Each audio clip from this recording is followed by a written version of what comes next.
Well, shmai pawb and croeso y coginio ar y hyd. Hello everyone and welcome to the cook along. My name is Richard and heddiw today we're going to be making some wonderful Easter pizzas which are brilliant to have over the Easter weekend, and you can see that they look absolutely fantastic. They look like a little Easter egg, and you can add all of your favourite toppings to this pizza, and I guarantee that these are absolutely blasses iawn, super tasty. So let me just pop that just over there because we can serve that in a couple of moments, but let me show you how easy these little pizzas are to make. And now I'm hoping by now that if I press that button just there, that the ingredients list for our pizzas has just come up on the side, and you can see that we're going to need to make a bread base first of all, and then we can add all the toppings. And when I say we're going to be making a bread mixture first of all, don't be scared,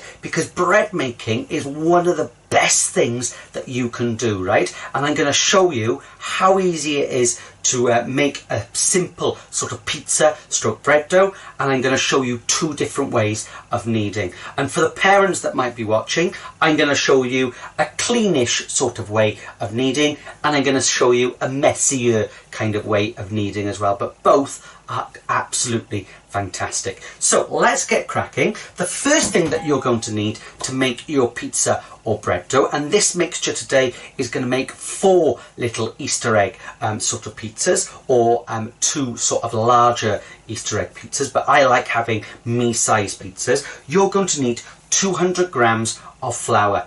Now then, when it comes, I'm just going to pop that just into there, but when it comes to flour, there's lots and lots of different types of flour that you can actually buy in the supermarkets. When we're making bread, okay, I would strongly suggest that you use the strong bread flour, because it has got what we call a higher gluten content that makes your bread nice and stretchy, and that's particularly important if you're making bread rolls or maybe some hot cross buns that you want to rise really nicely. With pizza making, ideally you'd be using strong bread flour, but if you haven't got that, then plain flour will work just as well, right? However, it might not give you as quite a stretch, but you don't want it to rise too much anyway. So plain flour for pizza making only would be okay as well.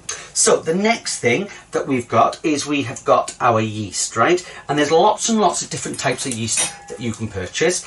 If you want this to be nice and quick, I would suggest that you're choosing a fast action or easy based sort of yeast, and you can either buy it in a pot just like that, or you can buy it in individual packets. So all I'm going to do is add 1 teaspoon, which is equivalent to what is in my packet, and if I hold that up to the screen, I don't know whether you can see it just there, but it just looks like sand, right? I promise I haven't been down Barry Island Beach, okay, but okay, it's a living thing just like us. So pop that just in there, and then I've got my mixed herbs, because I'm not going to add any extra salt to our dough, so we want to make sure that it's got lots of flavour, and I'm going to pop in approximately a teaspoon of our mixed herbs. I'm hoping that at the top just there you're able to see our yeast just there and our mixed herbs just there. Now that yeast, as I said, is a living thing, and as soon as we add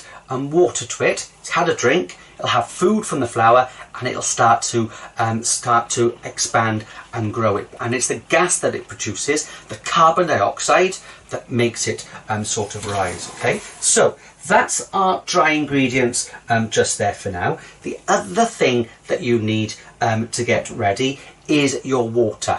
Okay, and if I was making proper sort of bread, I might choose to use lukewarm water. However, right, your lukewarm water might be slightly different to other people's, so I just take just cold water straight from the tap.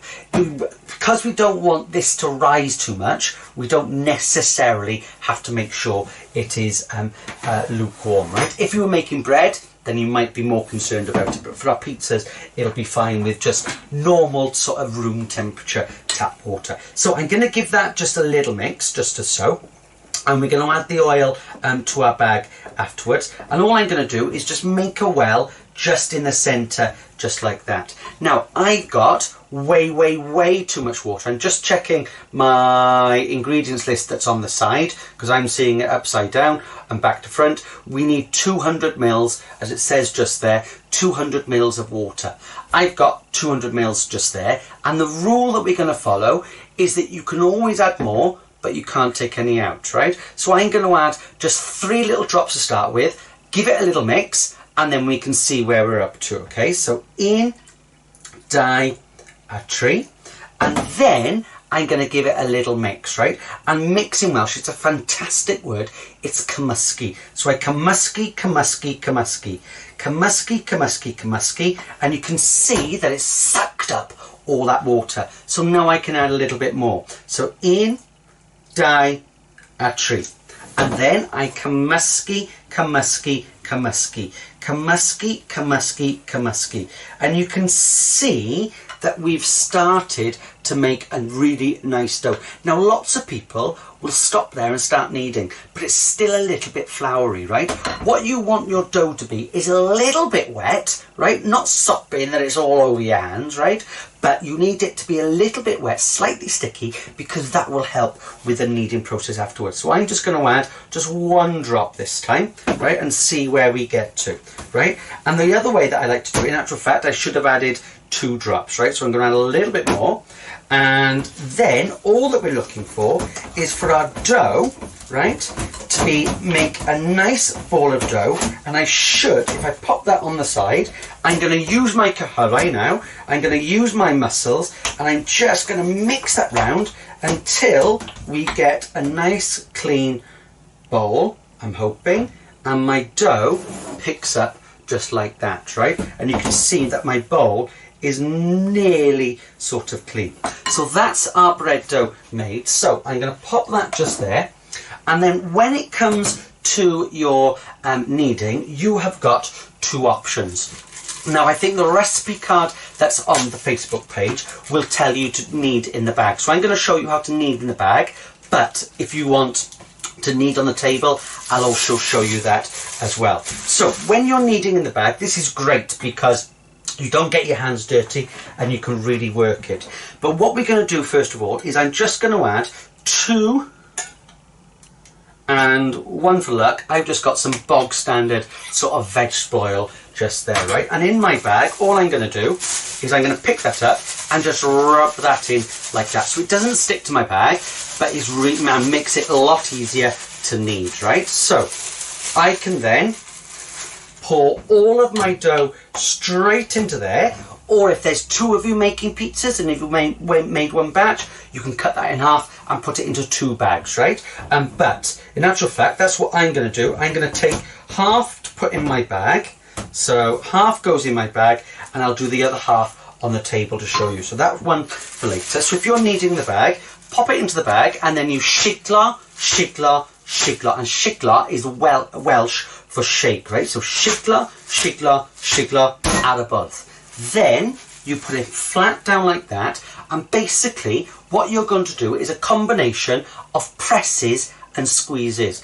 And when you're doing that, what you're trying to do is start to stretch that gluten, so that when that yeast produces the carbon dioxide, once it starts breathing, just like us, because it's a living thing just like us, okay, breathes out that carbon dioxide, it helps our bread to sort of rise, okay? But, so let's have a go, ready? So all I'm going to do is 1, 2, 3, 4, 5, 6, 7, 8. Now dig, it becomes nice and flat. You can't squeeze it now because it'll all come out the top. So you just pick it up and you shigla, shigla, shigla, shigla, shigla, shigla, and it goes to the bottom.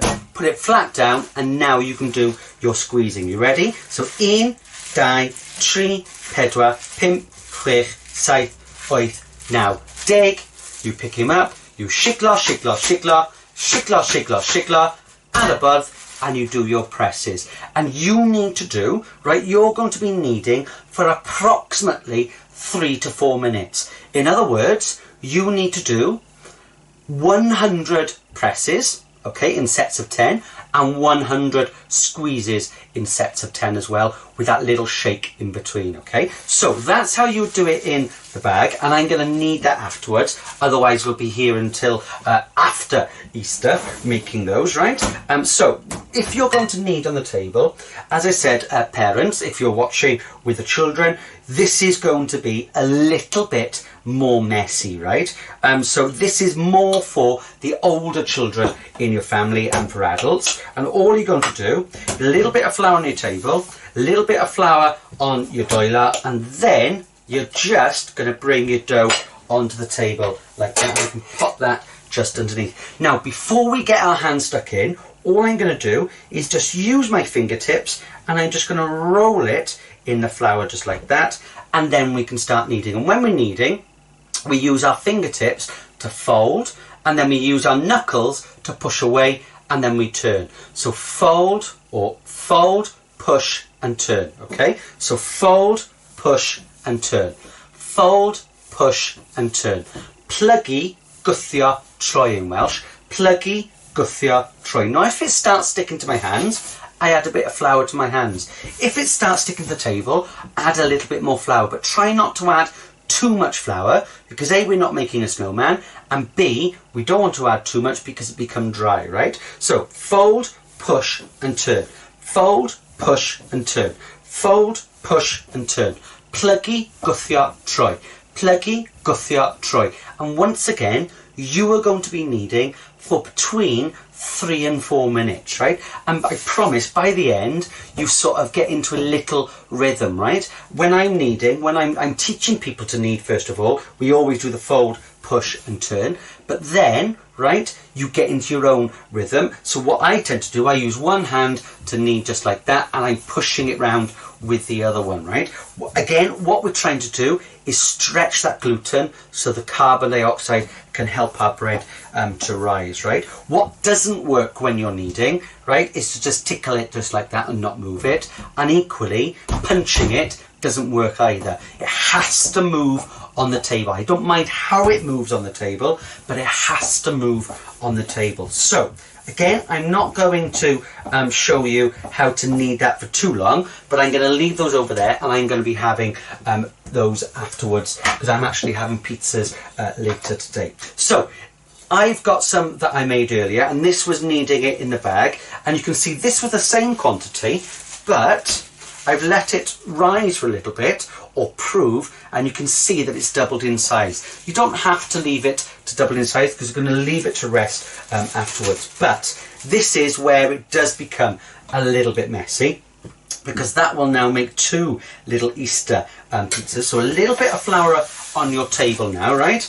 And then you can turn that upside down and watch. It'll slowly come out of the bag like that. Now then, if you just want to make 1 pizza today, you can cut that in half, put it back in the bag, tie it up, pop it in the fridge, pop it in the freezer until you're ready to use it again. Bread dough is fantastic, particularly when we're making and turning it into pizzas. So as I said, this will make easily 2 little pizzas, so I'm going to leave that one over there as well, because I can prepare that one afterwards. So let me show you how to do this. So once again, now that it's out of the bag, I just need to coat it in that flour, and I can just do a little bit of mini kneading and bring it all together just as so. Now then, you've got 2 options. You can either press it and turn it into an oval shape. However, I am going to roll it out, and this is where we find out whether you've done enough kneading, because what it should do, it should stretch out like that,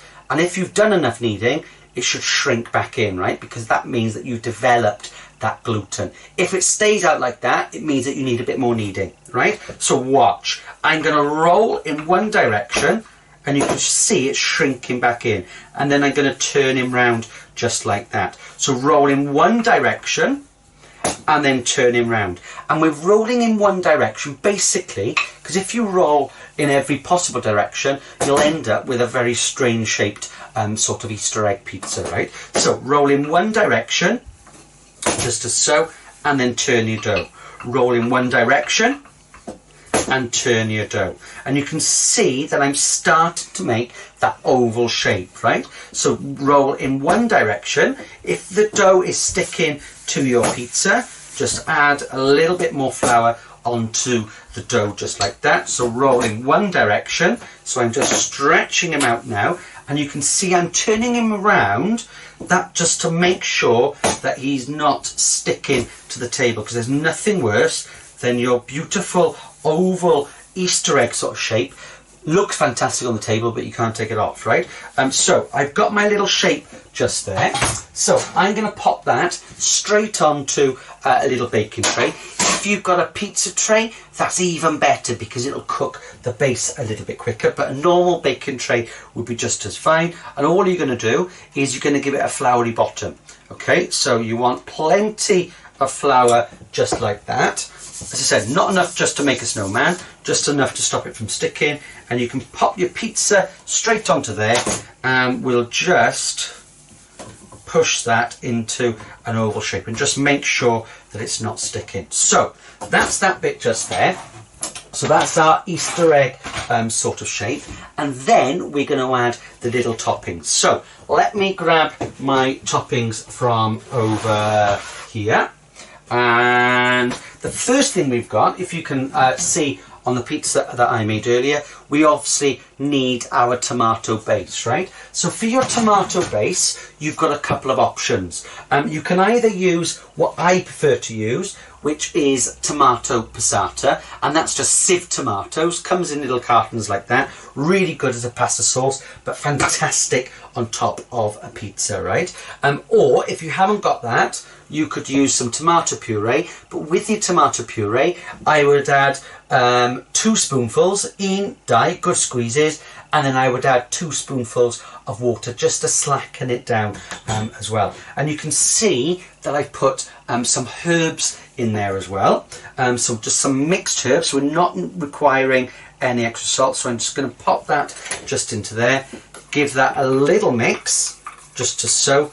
And I've got a really nice, quick and easy pizza sauce. So this is then going to go on there just as so. So I've got in, die, and tree, and in for luck, right? So we've got that just there. Then I'm going to spread it around. Now what you want with a pizza, okay, is not to try and get it on the tray, because it'll all make the tray really sticky, but you also want to try and leave a little crust around the edges, right? That would what would be traditional. Couldn't get my words out then. However, if you don't like crusts, just push it right to the edge, but try not to get it onto the tray, right? Because that will mean that you'll have a sticky moment once it's cooked. So that's already just there. Then I have got my cheese. Now you could add mozzarella, you could add grated mozzarella. However, I'm just using some reduced fat mature cheddar cheese. That means that I can use less of it to get that cheesy flavour. So I'm just going to give that just a little sort of round and round and round, turn and turn and turn until I've got all 25 grams of cheese out, just like that. I'm not going to use all of that. You just need a simple layer. Because this isn't sort of mozzarella, it will sort of melt down quite nicely, right? And if you add too much, it'll become like a little ice rink for your vegetables. They'll all slide off, right? So you don't need a huge amount, just enough just to cover it and to add a little bit of flavour. Then we can start to add our Easter egg sort of decoration, and you can see on here that I've added little sort of lines of my favourite toppings, right? And I've gone for a veggie one today. You could use whatever you wanted. If you like ham and pineapple, you could put lines of ham and pineapple. Personally, I don't think pineapple belongs on a pizza, but I think that's an argument for another day, right? So you could add pepperoni and some vegetables. Try and add at least 2 varieties of vegetables, because they're going to help towards our 5 a day, right? So I'm going to start off with my tomatoes right in the centre. So I just got some sliced cherry tomatoes just there. And then I'm going to try and mirror either side, right? So I've got some mushrooms just there, and I'm going to put my mushrooms on that side just as so as well. I've then got some pepper. So I've got a line of my green pepper just there. In actual fact, I'll pop that one just over there, that one just there, and that one like that. And I've got some orange pepper just here. I'm going to pop those bits just like that. I've got some red pepper for the bottom, and let's get that one on just there. This is where you can talk amongst yourselves, because I'm concentrating now, as you can tell. I'm stopping talking. That one goes just like that. So we've got that little line. I've got some black olives just here. I love olives on a pizza. So I'm just going to pop those on just like that. These have been pitted, but they're not in half. So I'm just tearing them apart just like that. And it's all about making a lovely little pattern. And I promise you, these will go down a storm with the rest of the family, right? And you can make your own sort of designs, and you can have whatever you want on your pizza, right? And it's guaranteed that it's going to be really, really tasty. So pop those on just as so. My last one's just over here. So I've got some corn mellis or sweet corn just there. That goes on just like that. And you can see that I have got my perfect Easter egg pizza. Now then, before that goes into the oven, now is the stage for you to put your oven on. You want it at 190 degrees centigrade if you're using a fan oven, 200 degrees centigrade in a conventional oven, gas mark 5/6 if you're using a gas oven, right? Allow your oven to heat up, and whilst that's heating up, this is going to prove, and it'll start to rise a little bit, and then it takes between 8 and 10 minutes to bake off in that hot 200 degrees oven. And I promise you, these are absolutely blasisiam. So let me just pop that over to the side, and I'm going to pop that just there. Now is the chance for you to ask any questions, because I'm just going to clear my area up just here. So if you have got any questions about making these Easter pizzas, if you pop them into the comment section, then either myself or one of the Facebook team will be able to answer those questions for you. So let me just wipe that over just as so, and then I can show you how we're going to serve. So let me just go and quickly wash my hands, and then I'll be back in the room. So rinse that out. I'm going to re-wipe the table, because otherwise I'm going to have flour marks all over the place. So let me pop that just over just as so. There we go. And I'm hoping that, yes, I've got my spinach ready just there. Let me grab my little pizza sort of board out. So once your pizza has been cooked and your oven has heated up, as I said, 8 to 10 minutes at 200 degrees centigrade, leave it until it's all nice and golden brown, and your pizza should end up looking just like that. And I promise you, it smells absolutely fantastic. So all that I'm going to do with this, I've got my little pizza paddle just here. I can show off, because I can just lift my pizza straight off my tray just as so, and I can pop that on just like that. I can pop that just over here, and that just there.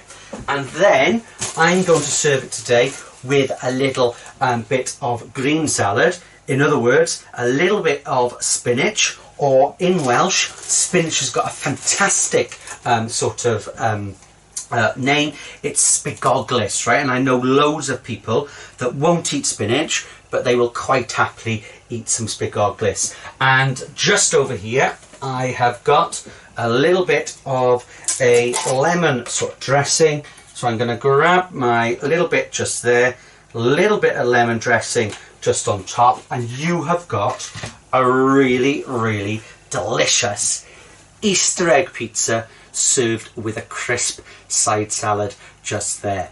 And that, I promise you, is absolutely, in the words of my West Walian friend, absolutely cowing lush.